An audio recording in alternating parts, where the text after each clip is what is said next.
Il rito di benedizione che stiamo per celebrare esponendo alla venerazione del popolo cristiano una nuova immagine del venerabile servo di Dio Giovanni Paolo I e inaugurando il restauro della sua casa natale, rende innanzitutto gloria a Dio, fonte di ogni santità.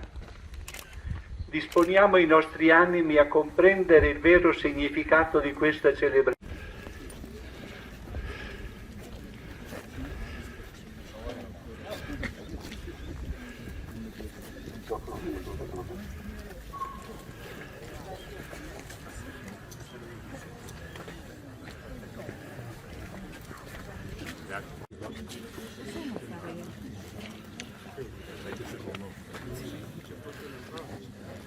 Perché le facce.